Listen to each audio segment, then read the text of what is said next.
At 30,000 feet above the Earth, the sky looked calm, endless, and forgiving. Flight Z217 cut through the afternoon air like a silver needle, its wings slicing gently through thin clouds that looked like scattered islands.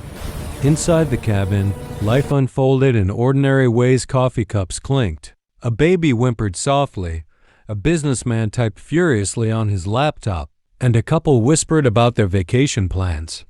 213 lives shared the same narrow metal tube, unaware that the next few minutes would redefine every meaning they had ever given to fear, courage, and survival. In seat 24A, by the window, sat Nance Stephan, an 11-year-old girl with untamed hair tied into a loose ponytail and eyes that rarely stayed still. She pressed her forehead lightly against the glass, watching the curve of the earth far below. The world looked unreal from up here, tiny rivers like silver threads, fields stitched together like a patchwork quilt. To most passengers, it was a pleasant view. To Nance, it was a familiar fascination. She loved airplanes. Not the glamorous kind people admired in movies, but the practical, mechanical truth behind them, the way lift worked. The way wings curved just enough to fight gravity. The quiet discipline of engineering that kept tons of metal in the sky. Her father, seated beside her in 24B, had spent his life maintaining aircraft engines. Since she was 5, Nance had followed him through hangars, listening more than speaking, absorbing conversations meant for adults. Airplanes, her father often said, are honest machines. If you respect the rules, they respect you back. The seatbelt sign chimed softly. "Ladies and gentlemen," the captain announced, "we'll be cruising at 30,000 feet for the next hour. Weather ahead is clear. Sit back and enjoy your flight." A few passengers smiled. Someone applauded lightly, as if the reassurance itself deserved praise. Nance relaxed into her seat, fingers tracing invisible diagrams on the armrest, wings, engines, airflow. Then the plane shuddered. It was subtle at first, like turbulence trying to clear its throat. The cabin lights flickered. A low vibration passed through the floor, unfamiliar and wrong. Nance's fingers froze mid-motion. Her father noticed it too. His posture changed. Instantly, engineers always knew when something wasn't right. The vibration returned, stronger this time. Then came the sound, or rather, the absence of it. The steady roar of the engines, the sound that had always been there, unnoticed because it felt eternal, vanished. Not faded, not weakened, gone. For half a second, no one reacted. The human brain struggles with silence when it expects noise. Conversations continued, laughter echoed, a spoon tapped against a cup. Then gravity reminded everyone of its presence. The plane dipped. Not a dive, just enough to make stomachs lift and hearts stumble. A woman gasped. A man grabbed his armrest. The flight attendants froze mid-aisle, eyes darting toward the ceiling as if the answer might be written there. Nance's breath caught in her throat. That's not turbulence, she thought. Another jolt shook the cabin, sharper this time. The lights flickered again, then steadied. Somewhere toward the back, someone screamed. The captain's voice crackled over the intercom, calm but tight, like a rope pulled too far. "Ladies and gentlemen, please remain seated and fasten your seatbelts." That was all. No explanation. No reassurance. And that terrified people more than any words could have. The aircraft continued forward, but something was wrong with the way it moved. Too smooth, too quiet, like a bird gliding instead of flapping. Nance felt it in her bones. Her father leaned forward, eyes narrowed, listening with a professional focus that chilled her. "Oxygen masks," he whispered. "If they drop, it's serious." As if summoned by the word, a loud click echoed overhead. Yellow masks fell from the ceiling like sudden panicked flowers. The cabin erupted. People shouted. Children cried. Hands fumbled. Instructions blared from speakers, overlapping and frantic. A flight attendant shouted, "Masks on first. Secure your own mask before helping others." Nance pulled hers down, hands trembling but obedient. The plastic smelled sharp and cold against her face. She glanced at her father. He had his on, but his eyes were locked on the aisle on the front of the plane. The aircraft dipped again, more noticeably this time. A man yelled, "What's happening?" The answer came seconds later. "Mayday, mayday, mayday," the captain's voice said, no longer pretending ease. "This is flight AZ-217. We've lost both engines." Repeating, "Both engines have failed." The words slammed into the cabin like a physical force. Both engines. Not one, both. At 30,000 feet. People cried openly now. Some prayed. Others clutched strangers' hands. Phones came out, messages typed with shaking fingers, last words, just in case. Fear became a living thing, moving through the rows, stealing air from lungs already struggling to breathe. Nance felt fear too pure, sharp, undeniable. But beneath it, something else stirred. Focus. Her father's earlier lessons echoed in her mind, uninvited but clear. Diagrams, stories, accident, reports he had read late at night. One sentence stood out above all others. An airplane doesn't fall just because the engines stop. She looked out the window again. The sky was still there. The wings were still level. The plane was moving. Silently, terribly, but moving. The captain continued speaking, voice low now, meant more for control towers than passengers. Attempting glide. Searching for landing options. Nance swallowed. A glide meant time. Limited time, but time nonetheless. Around her, adults gave in to panic, to helplessness. But Nance's mind refused to freeze. She watched. She listened. She felt the angle of descent, the subtle tilt of the aircraft. Her small hands clenched into fists. The plane is still flying, she thought. That means we're not done yet. And at 30,000 feet, in a cabin full of fear, an 11-year-old girl named Nance Stephan began to understand that something impossible might soon be asked of her, whether she was ready or not. Fear has a sound. It is not always screaming or crying. Sometimes it is the low, constant murmur of people whispering prayers under their breath. Sometimes it is the creak of leather seats as bodies stiffen, unwilling to move. Sometimes it is the unnatural quiet that settles when everyone realizes the same terrible truth at once. Inside flight AZ-217, fear sounded like all of those things combined. The plane continued to glide, descending slowly, silently, as if the sky itself had decided to hold its breath. Oxygen masks swayed gently with each movement of the aircraft, brushing cheeks and foreheads. The flight attendants moved down the aisle, voices firm but eyes wide, repeating instructions they had practiced countless times but never truly expected to use. Nance Stephan sat very still. Her heart raced so fast it felt like it might shake her ribs apart, yet her mind moved with strange clarity. She noticed details others missed, the angle of the wings, the way the nose dipped and steadied, the rhythm of descent.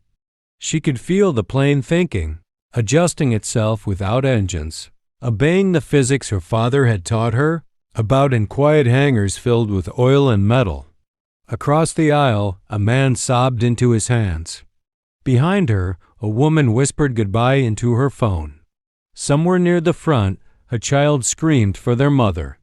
Nance closed her eyes for a moment. Planes don't fall, her father's voice echoed in her memory. They glide. The trick is knowing where. Her eyes snapped open. She turned toward her father. Even through the oxygen mask, she could see the tension in his face, the furrowed brow, the tight jaw. He wasn't panicking, but he was calculating, listening intently to every sound, every announcement. "Dad," Nance said, her voice muffled by the mask. "Dad," Nance said, her voice muffled by the mask. He looked at her. "What happens now?" she asked. He hesitated. Engineers respected truth too much to lie convincingly. "They'll try to find somewhere to land," he said carefully. "But without engines, options are limited." Limited? The words settled heavily in her chest. Nance unbuckled her seatbelt before she could second-guess herself. "Nance," her father hissed. "Stay seated." "I need to listen," she replied, already stepping into the aisle. People barely noticed her moving past them. In a crisis, adults often overlook children, assuming they are helpless, insignificant. Nance used that invisibility to her advantage, moving steadily toward the front of the plane. The cockpit door was not fully closed. It hadn't been since the emergency began. Voices spilled out urgent, clipped, layered with stress. "Losing altitude faster than expected.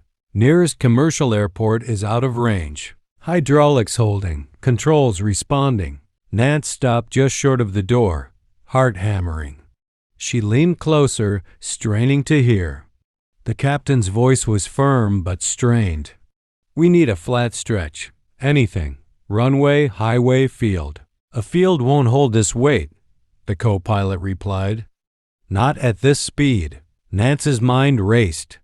Fields, highways, runways. Then something clicked. A memory surfaced clear, sharp, undeniable. 3 years ago, sitting beside her father in his old pickup truck, flipping through an aviation map he kept folded in the glove compartment. He had pointed at a long narrow strip near the hills. "See that?" he'd said. "Old military airstrip. Barely used now, but it's maintained. Long enough for emergency landings." Nance remembered the river nearby, the curve of land, the way her father had smiled and said, "Not many people know about that place." Her breath caught. "I know about that place." The plane jolted slightly, snapping her back into the present. She realized she was standing directly behind the cockpit door now. Before fear could stop her, Nance spoke. "Excuse me." The voices inside fell silent. The captain turned, surprise flashing across his face as he saw a small girl standing in the doorway, oxygen mask hanging loosely around her neck. "This area is restricted," he said automatically. "I know," Nance replied, her voice trembling but determined. "But you're looking for somewhere to land, and I think I can help." The co-pilot stared at her, disbelief written openly across his face. The captain sighed. "Sweetheart, please go back to your seat." "There's an airstrip," Nance said quickly, words tumbling out before doubt could catch them. "A military one. Near the hills, following the river south. If you maintain glide speed, you should reach it." Silence filled the cockpit. The captain studied her, exhaustion and desperation battling skepticism in his eyes. "And how would you know that?" he asked. "My dad's an aircraft maintenance engineer," Nance said. "He showed me. Planes can glide about 15 miles per 1,000 feet, right? You're at around 22,000 now. You have the range." The co-pilot's eyebrows shot up. "That's roughly correct," he admitted. Nance swallowed hard. "If you turn slightly west, you'll see the river. Follow it. The strip runs parallel for most of the way." The cockpit felt impossibly small now, heavy with unspoken thoughts. Outside, the sky stretched endlessly, uncaring. The captain glanced at the instruments, then at the co-pilot, then back at Nance. "You're asking us to trust a child," he said quietly. Nance met his gaze. "I'm asking you to trust the plane," she said. "It's still flying." For a long moment, no one spoke. Then the co-pilot leaned forward, scanning the navigation display. "There is something there," he said slowly. "It's not on our primary charts, but—" The captain exhaled sharply. "All right," he said. "We'll take a look." Nance's knees nearly gave out with relief. "Go back to your seat," the captain added gently. "You've done enough." As she turned to leave, the plane began to bank just slightly. A new direction. A new possibility. Nance walked back down the aisle, hands shaking, heart pounding louder than the silence of the engines. Passengers looked at her curiously, unaware of what had just happened. She slid back into her seat beside her father. "What did you do?" he asked, eyes wide. Nance stared straight ahead as the plane continued its long, fragile glide. "I listened," she said softly. The turn was subtle, almost gentle, but to Nance Stephan it felt like the entire world had shifted. The wing outside her window dipped just enough to reveal a new stretch of land below. The plane no longer followed its original path. It was moving with purpose now, guided not by roaring engines but by gravity, mathematics, and fragile hope. The silence remained heavy and unnatural, broken only by the rush of air along the fuselage and the distant sobs of passengers who still believed they were falling. But Nance knew better. "We're gliding," she thought. "We're fighting gravity, not surrendering to it." The captain's voice returned over the intercom, steadier than before. "Ladies and gentlemen, we are attempting an emergency landing. Please remain seated and follow all crew instructions. No mention of engines. No mention of danger. Just action." In the cockpit, every second mattered. Altitude bled away relentlessly numbers, ticking downward like a countdown. No one wanted to see reach zero. The co-pilot called out readings, while the captain adjusted the control column with precise, economical movements. Speed holding at best glide. Control surfaces responsive. River in sight, 11 o'clock. The river appeared exactly where Nance said it would. It wound through the land like a dark ribbon, reflecting the pale sunlight. The captain aligned the plane to follow it, using its curves as a natural guide. Roads, towns, and scattered farms slid past beneath them, unaware of the quiet battle being fought overhead.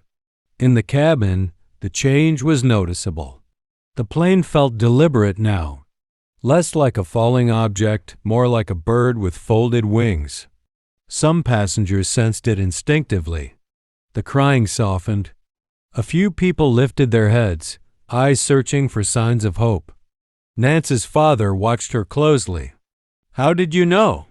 he asked quietly. "I remembered," she replied. "You showed me." He swallowed hard, pride and fear colliding in his chest. The flight attendants prepared the cabin with practiced urgency. Seats upright, tray tables stowed, brace positions demonstrated again and again. Their voices remained calm, but their hands trembled when they thought no one was looking. Minutes stretched into something unreal. At 15,000 feet, the airstrip was still invisible, hidden by distance and terrain. At 10,000, doubt crept back into the cockpit. "Still no visual," the co-pilot said. "We're committed," the captain replied. "No turning back now." At 8,000 feet, the river narrowed. Hills rose on either side, uneven and unforgiving. The margin for error shrank with every foot of altitude lost. Then, there, the co-pilot breathed. "I see it." A thin gray line cut through the landscape ahead, nearly blending into the ground. It wasn't marked like a commercial runway. No lights, no terminal. Just concrete, stretched long and straight, waiting like a forgotten promise. The military airstrip. The captain's grip tightened. "One shot," he said. "That's all we get." The landing gear was deployed, creating drag that made the plane shudder. Speed bled off carefully, intentionally. Too fast and they'd overshoot. Too slow and gravity would win. In the cabin, the sound of the landing gear dropping sent a new wave of panic through the passengers. Nance closed her eyes. She thought of the hangars, of oil-stained floors and echoing spaces, of her father explaining lift with paper airplanes and chalk drawings. of every quiet moment that had led to this one.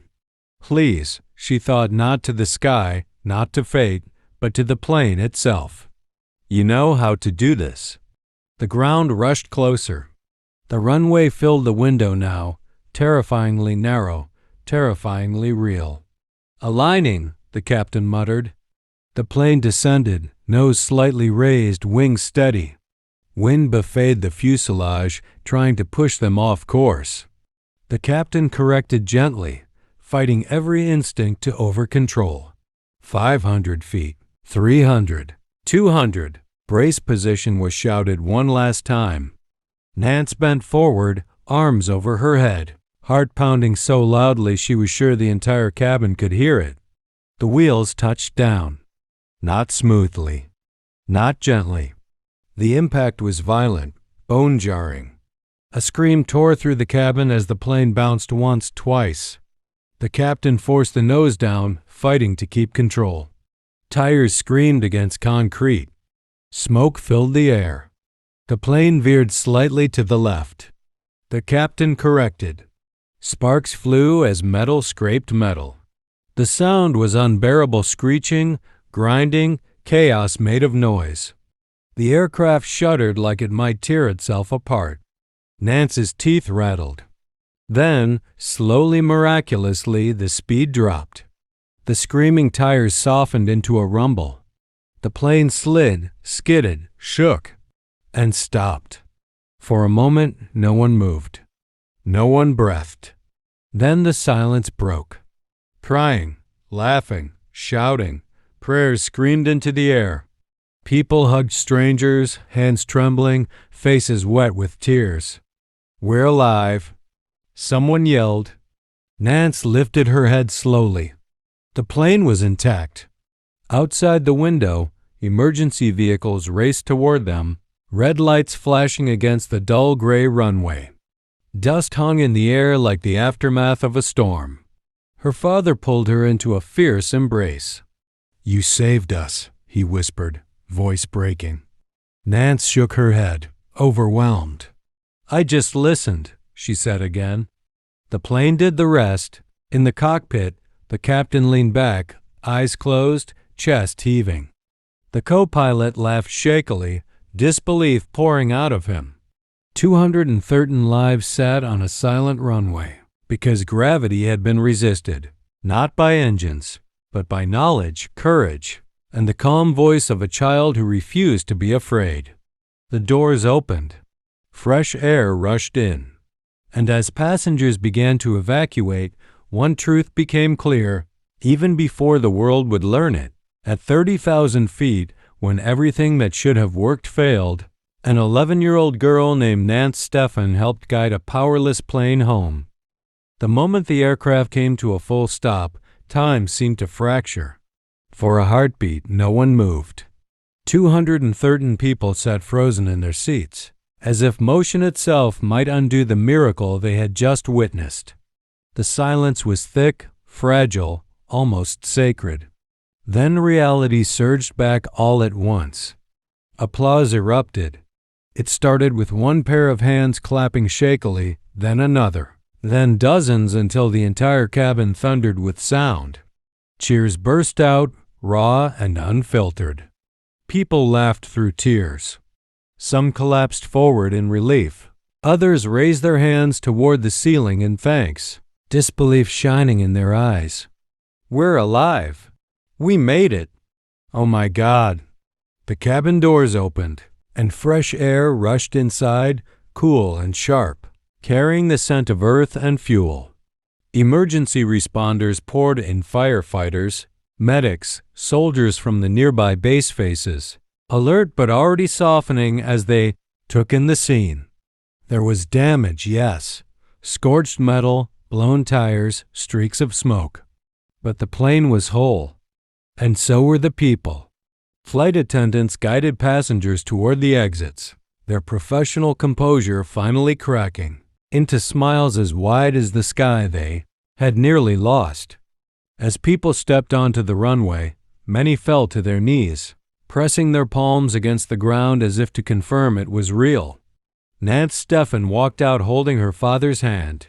The sun was lower now, painting the horizon in gold and orange, as if the day itself were celebrating. Wind tugged gently at her hair. For the first time since the engines had failed, her body began to shake not with fear, but with the release of it. A paramedic knelt in front of her. "Are you hurt, sweetheart?" Nance shook her head, too overwhelmed to speak. Her father squeezed her hand.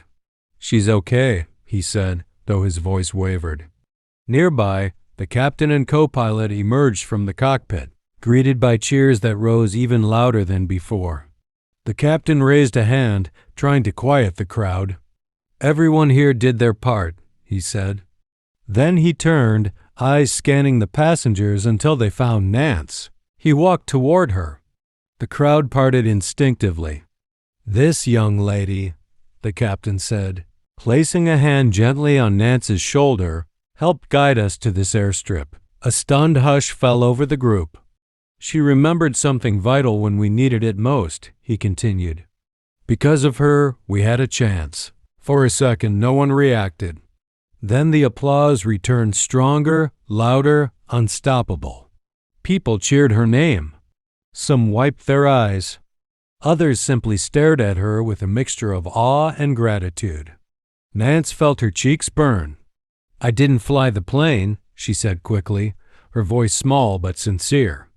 "I just listened to my dad." Her father knelt beside her, pride shining openly on his face. "And you trusted what you knew." News traveled fast. Within an hour, helicopters circled overhead. Reporters arrived in waves, microphones and cameras catching the fading sunlight. Headlines began forming even before interviews started. 11-year-old helped save 213 lives. Child's knowledge guides powerless plane to safety. When engines failed, courage took over. Nance sat wrapped in a blanket, sipping juice offered by a medic, blinking at the sudden attention. Every question sounded the same. "Were you scared? How did you stay calm? Do you realize what you did?" She answered honestly. "Yes, I was scared." But the plane was still flying.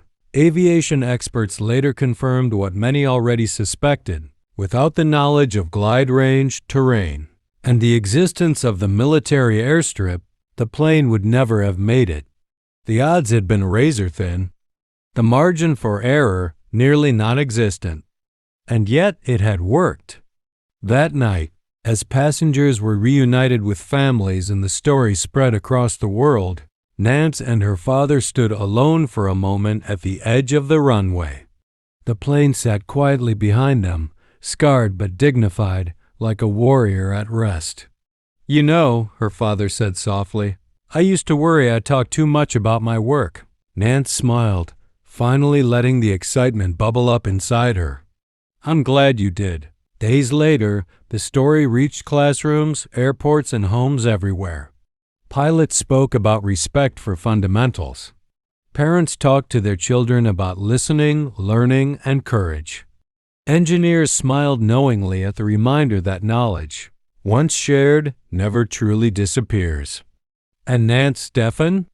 She returned to school, to homework and friends and ordinary days, but something had changed. She walked with a new confidence, not because she had saved lives, but because she understood something important. Heroism isn't loud. It isn't always grown up. And it doesn't always sit in the cockpit. Sometimes it sits quietly in seat 240, watching the sky, listening carefully, waiting for the moment when remembering what you know becomes the difference between falling and flying. And every time Nance looked up and saw a plane cross the sky, she smiled, because she knew that even without engines, hope could still carry you all the way home.